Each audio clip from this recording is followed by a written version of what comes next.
Good morning, ladies and gentlemen. I am Brigadier Vidyasagar, served in the Indian Army for 32 years in Corps of Engineers and in Bombay Service. I retired in 2004 March. Since the last 17 years, I have been residing in Secunderabad. I am a member of an ex-servicemen association known as Tri-Services Ex-Servicemen Welfare Association, in short T-Seva. Now, the mission of T-Seva is like any other mission of the ex-servicemen associations all over India. We are here to redress the grievances of ex-servicemen and Veer Naris. T-Seva concentrates on three major subjects. One is awareness programs. Most of the ex-servicemen, whether they are Sipais or NCOs or JSOs or officers, are not aware of their own pension.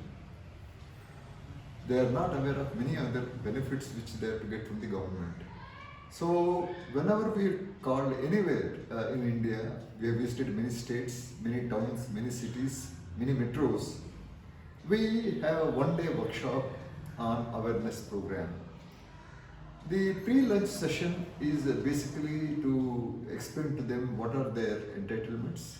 In the post-lunch session, we sit with them, understand their problem, try to resolve them then and there.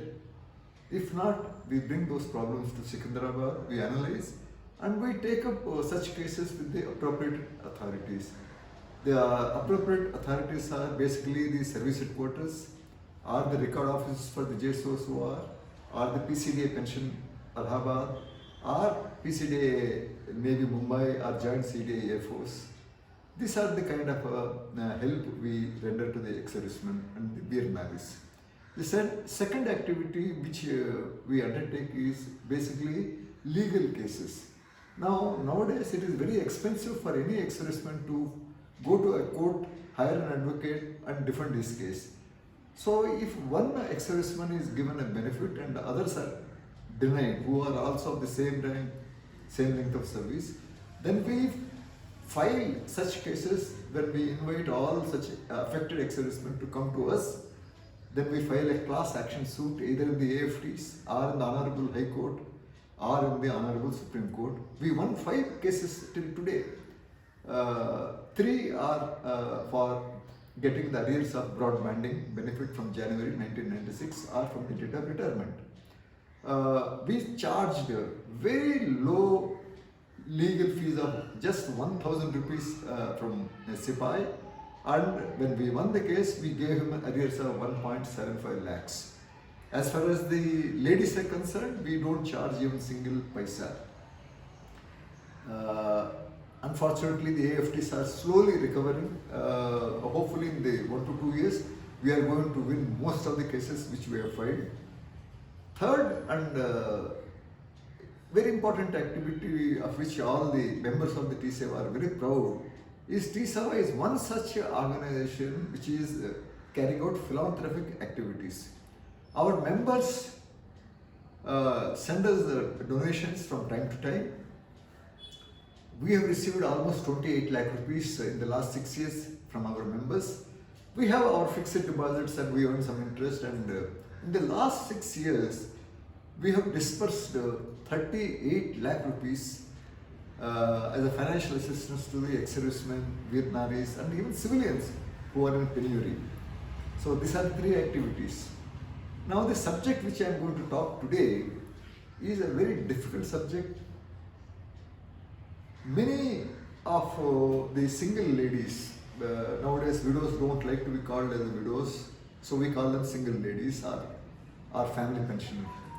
They come to us and say, "Sir, my husband was in the army and he retired. He was working as a security guard. Unfortunately passed away. I get just 15,000 rupees as a pension. I have 2 children to look after. My in-laws demand a portion of my pension. I have to look after my children, their education, their books, their uniforms. How do I manage if I part away with a bit of my pension?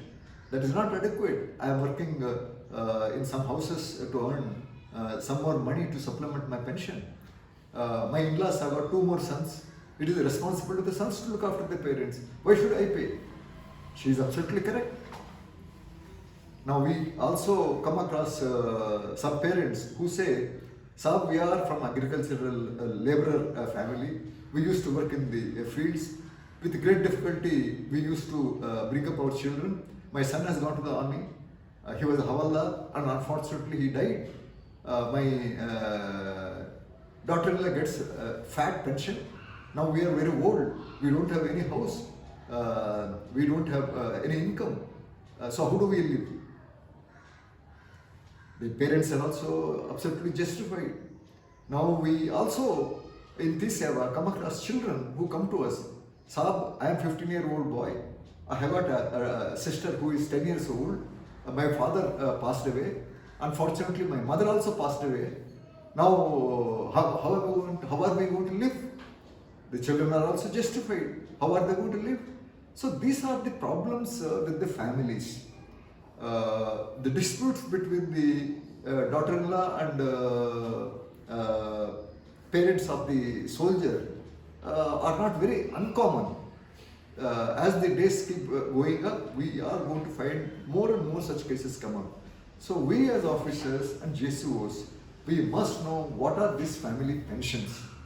That's why this subject is been chosen based upon the request from many members of T-Seva and also non-members of T-Seva. Now let me confess to you that this is a very difficult subject. If you go to the Defense Pension Regulations 2008 Part 1, which gives a lot of details, you will not understand. Language is such that you have to spend a lot of time to understand what the hell is being written about. You read the circulars from the PCD Pension Allahabad on the family pensions. Again, the circulars are very difficult to understand. So my suggestion to you, this video is going to be about 30 minutes duration. Please see till the end.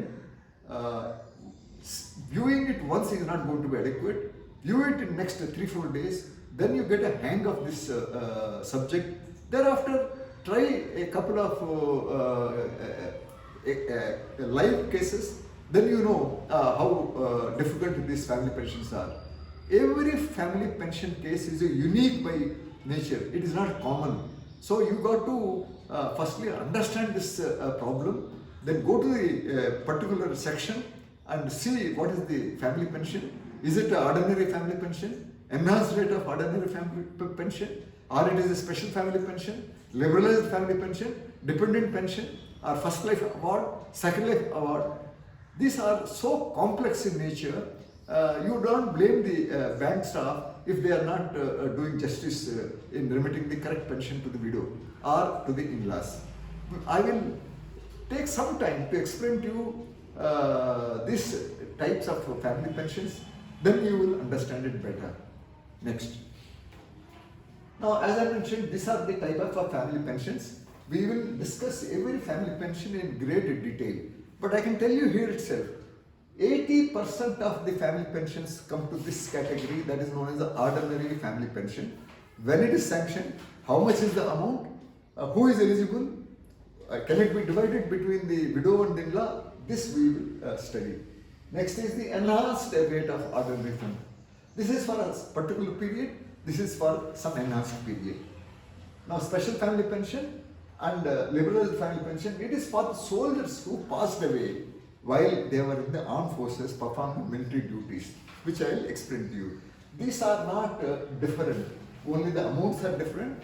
Conditions are more or less same. Next. Now, as I mentioned to you, if there is a bachelor soldier and he passes away, the pension goes to the parents. First, the mother and the father. Generally, if both parents are alive, God willing, they are alive, 75% of the last drawn emoluments is the pension. That means, say, the Havaldar has passed away in 6th CPC from January 2006 to December 2015. He has, when he was alive, he was getting pay in pay where nothing but basic pay. He has a grade pay. A Sipai grade pay is 2000, Nayak grade pay is 2400, Havaldar grade pay is 2800. Like that, grade pay is there right up to lieutenant generals. Third is the MSP. In the 6 CPC, MSP for everyone from Sipai to Subedar Major Saab is only 2,000 rupees. Officers it is 6,000 rupees. Now, next is if he is a Havaldar and if he has done up classification course, which you are all aware in the units, they come from the centers after doing their basic military training, they are class 4.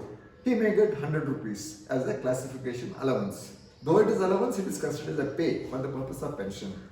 Then after some time he does from 4 to 3, then 3 to 2, then highest is 2 to 1. It is around 300 to 400 rupees, depend upon his length of service, etc.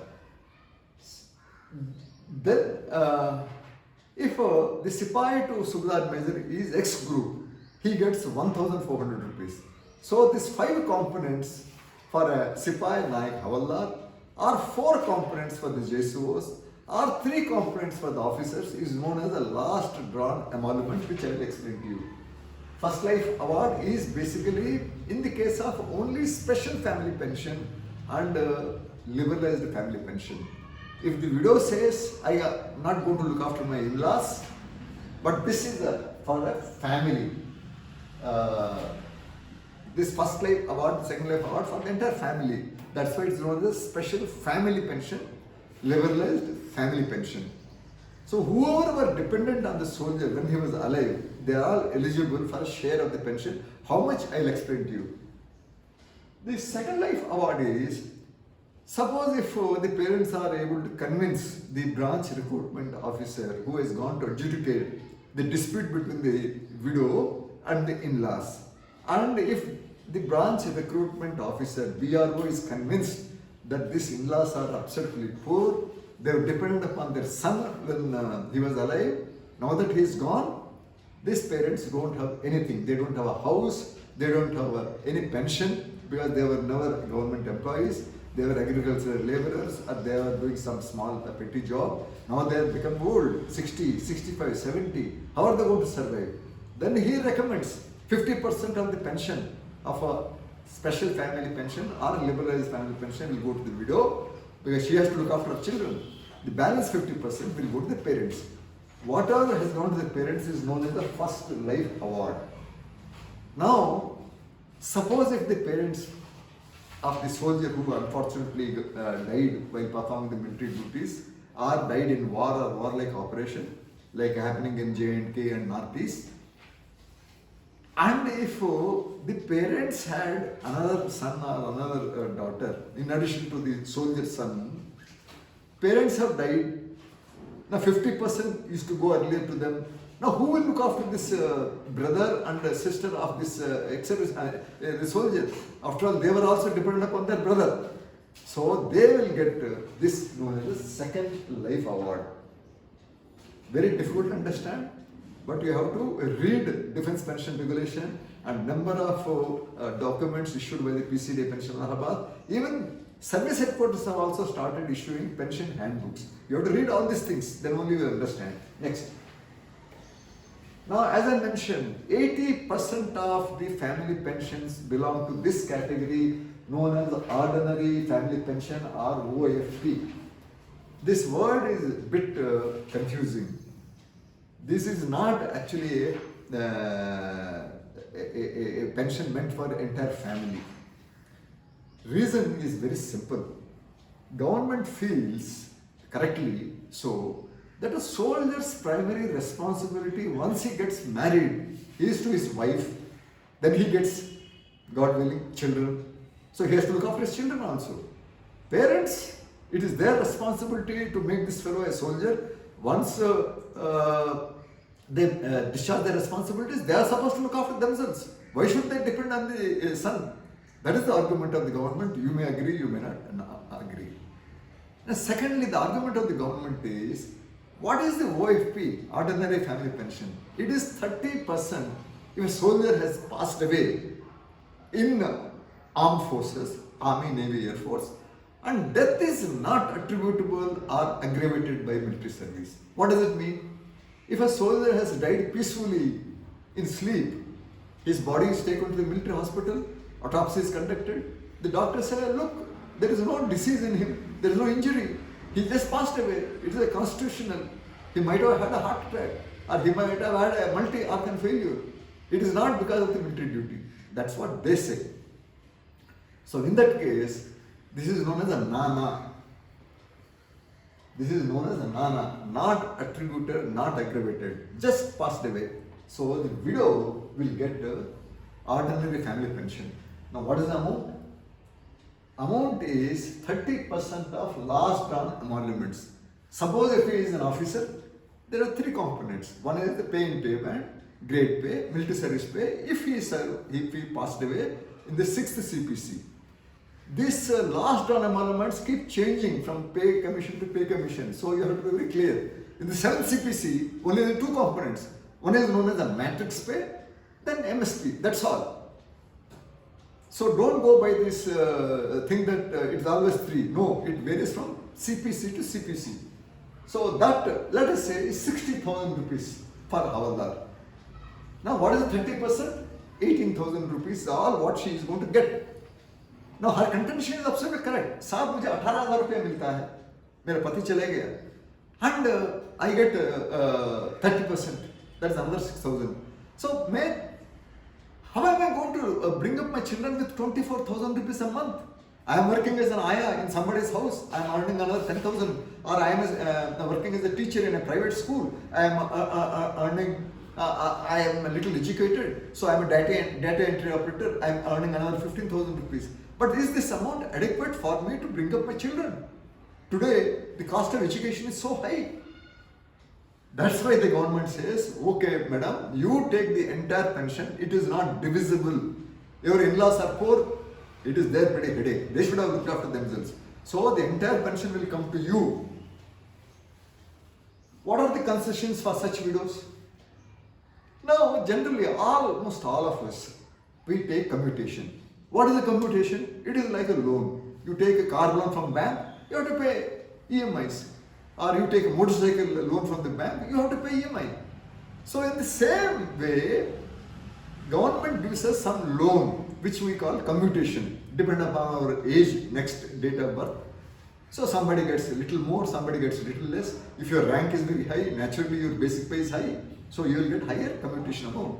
But that has to be paid back in 15 years' time. Because the government feels longevity has gone up, you are going to live for 15 years. But unfortunately, T-Seva has come across a number of cases where people have died within 2 years of their retirement. You can't believe it.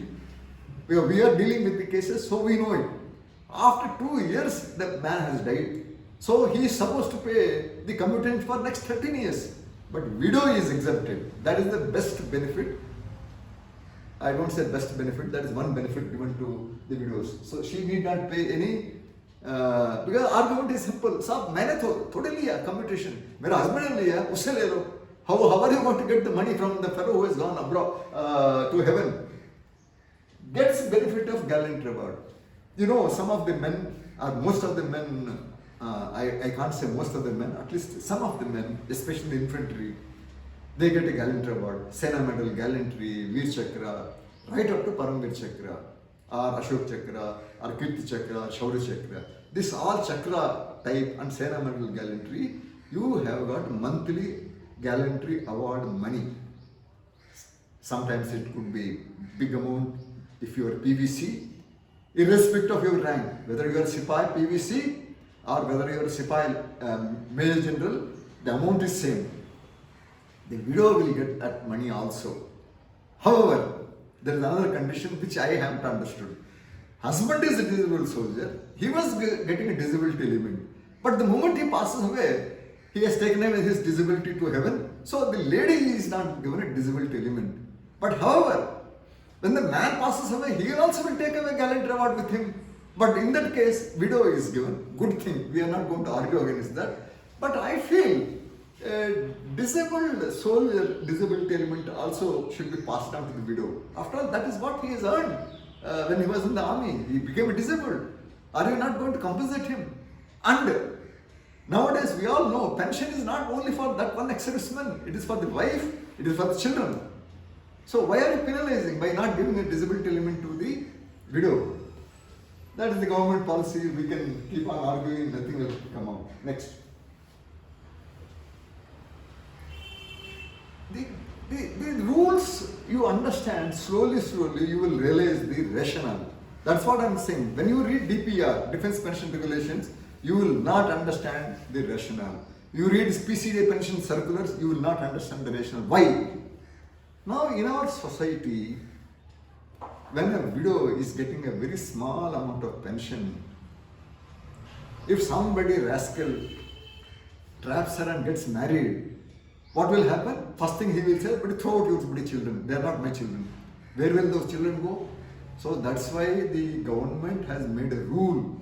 If you are an ordinary family pensioner, you are not permitted to marry. Simple. You look after your children. आपका pension हम कितना दे रहे हैं? बहुत कम. उससे आप शादी भी कर लोगे.